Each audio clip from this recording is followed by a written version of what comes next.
संध्याकाळची वेळ होती. न्यूयॉर्क सिटीमधल्या 22व्या मजल्यावरच्या आपल्या अलिशान फ्लॅटमधील बाल्कनीत रॉकिंग चेअरवर कॉफीचा मग हातात घेऊन निहारिका कितीतरी वेळ झाला बसली होती. आज ती अतिशय अस्वस्थ झाली होती. आजही स्लीपिंग पिल्स घ्यावी लागणार होती. त्याशिवाय झोपच येणार नव्हती. हल्ली तिचे स्लीपिंग पिल्स घेण्याचे प्रमाण वाढले होते आणि आज तर त्याची गरजच होती. हतबल होऊन ती उठली. घाईत रॅकमधून हातात येतील तितक्या गोळ्या काढून पाण्याच्या घोटासह तिने त्या गिळल्या आणि आपल्या भल्या मोठ्या गुबगुबीत बेडवर येऊन झोपली. झोपेचा तर पत्ताच नव्हता.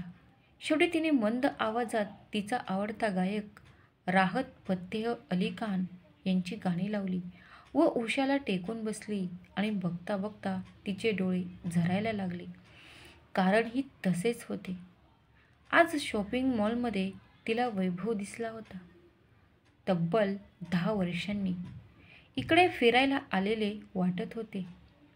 सोबत आई बाबा, त्याची बायको आणि 5 वर्षाची गोड मुलगी होती. इतक्या वर्षांनी त्याला बघून ती आश्चर्यचकित झाली आणि सोबत तिला खूप जास्त आनंदही झाला होता. धावतच ती त्याच्याकडे गेली. वैभव, तिने हाक मारताच त्याने मागे पाहिले. निहारिका, तू? त्याच्या तोंडून हलकेच बाहेर पडले. त्याच्याही चेहऱ्यावर आश्चर्याचे भाव होते आणि सोबतच डोळ्यात हलकी वेदनाही तिला दिसली. खरंच वेदना होती की आपल्यालाच भास झाला तिलाही कळेना. वैभव, कसा आहेस तू? अरे, किती वर्षांनी भेटतो आहेस. आई बाबा कसे आहेत सांग ना. उत्साहात ती त्याला प्रश्नावर प्रश्न विचारत होती. अगदी मजेत आहोत आम्ही. जवळूनच आलेल्या एका तीक्ष्ण आवाजाने तिने त्या दिशेला पाहिले. आई, तुम्ही? ती आनंदाने बोलली. खबरदार हां, मला आई म्हणालीस तर.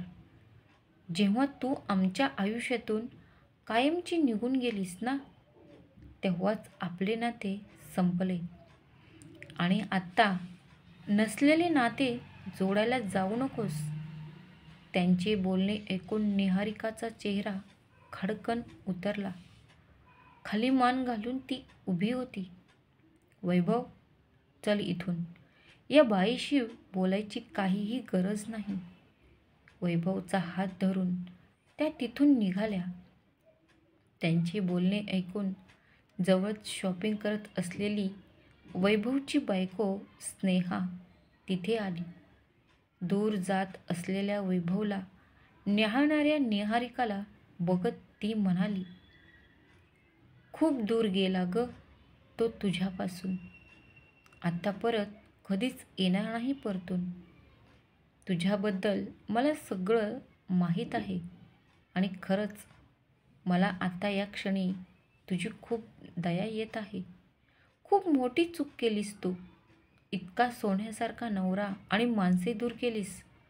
तू लाथाडलेलं दान माझ्या पदरात पडले आणि माझं नशीब उजळलं बघ. वैभवसारखा नवरा मिळायला भाग्य असावे लागतं. खरंच दैव देतं आणि कर्म नेतं यालाच म्हणत असावेत. इतकं बोलून स्नेहा ही निघून गेली होती.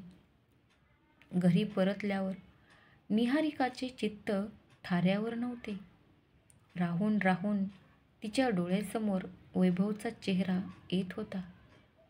शांत, प्रसन्न, देखण्या वैभवची तिला खूप आठवण येत होती. मनाच्या या अवस्थेबद्दल ती कोणाशी बोलूही शकत नव्हती. इथे होतेच कोण? तिचे ऐकून घेणारे? इतक्या मोठ्या आलिशान फ्लॅटमध्ये ती एकटीच होती. क्षणभर तिने फ्लॅटवर नजर टाकली. समृद्धीच्या खुणा जागोजागी होत्या. करोडोंचा फ्लॅट, उच्च अभिरुची दर्शविणाऱ्या महागड्या वस्तू, गाड्यांचा ताफा, ब्रँडेड कपडे, ज्वेलरी, सगळे काही होते. तिच्याकडे नव्हता फक्त तिच्यावर प्रेम करणारा, तिला समजून घेणारा वैभव. एकेकाळी तो तिचा नवरा होता. तिच्यावर खूप प्रेम करणारा, समजूतदार, शांत स्वभावाचा. वैभव मध्यमवर्गीय कुटुंबातला. वैभव तिला बघता क्षणी भावला होता. दोघेही एकाच कंपनीत काम करायचे. खरं तर निहारिकाला काम करण्याची काहीच गरज नव्हती. आई वडील दोघेही डॉक्टर. अगदी गर्भ श्रीमंत कुटुंब.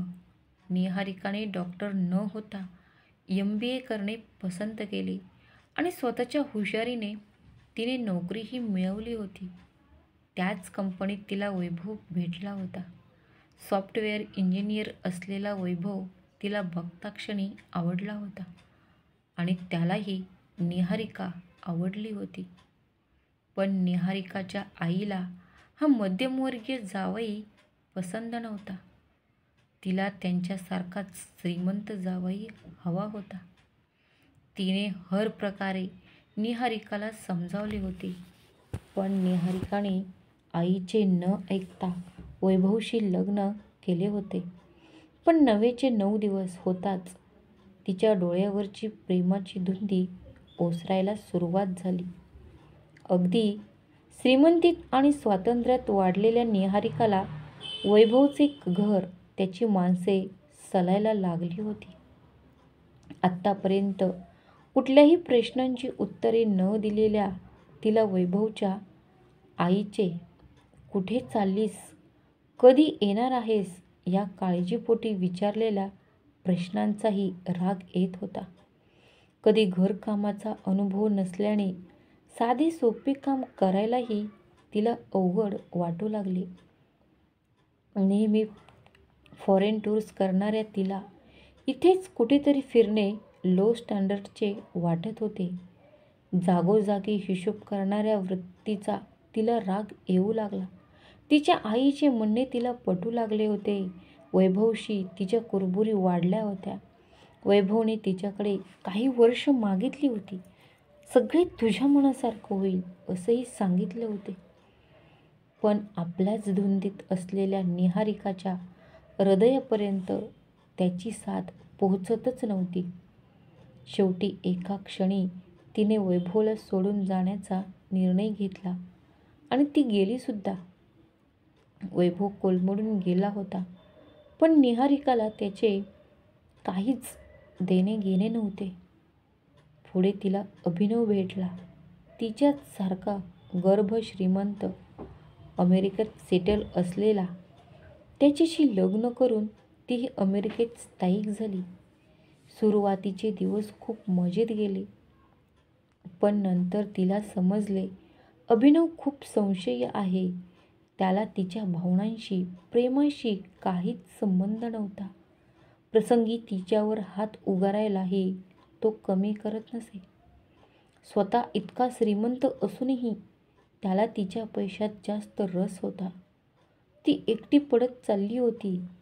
अनेकदा तिला प्रश्न पडे, कशासाठी मी असे वागले? पैशासाठी? सुखवस्तू, जीवन जगण्यासाठी, स्वातंत्र्यासाठी? या सगळ्या गोष्टी कदाचित तेव्हा कमी असतील वैभवकडे, पण या सगळ्यांपेक्षा जास्त त्याच्याकडे होते ते तिच्याप्रती असलेलं प्रेम, आदर, समजून घेण्याची वृत्ती. काही वर्ष त्याने मागितली होती आपल्याकडे, तीही आपण त्याला दिली नाहीत. आज या क्षणी त्याच्याकडे आपल्याला हवे ते सगळेच दिसत आहे आणि त्याचसोबत त्याच्याकडे आहेत त्याच्यावर प्रेम करणारी त्याची माणसं. आपली ओंजळ मात्र रिकामी झाली. रडून रडून रित्या झालेल्या डोळ्यावर आता ग्लानी यायला सुरुवात झाली होती. झोपेच्या गोळ्यांनी त्यांचे काम करायला सुरुवात केली होती. समोरचे सगळे धूसर होत होते. फक्त कानावर तिने लावलेल्या राहत फतेह अली खान यांच्या गाण्याचे मंद बोल पडत होते. मोहब्बत में दगा की थी, सो काफिर थे, सो काफिर है, मिली है मंजिलें फिर भी मुसाफिर थे, मुसाफिर है. तेरे दिल के निकाले हम कहाँ, भटके कहाँ पहुँचे। तेरी आँखों के दरिया का उतरना भी जरूरी था. निहारिकाचे डोळे बंद झाले होते, कदाचित कायमचे. कथा आवडल्यास चॅनेलला सबस्क्राईब करा, लाईक करा आणि कमेंट करायला विसरू नका. श्री स्वामी समर्थ.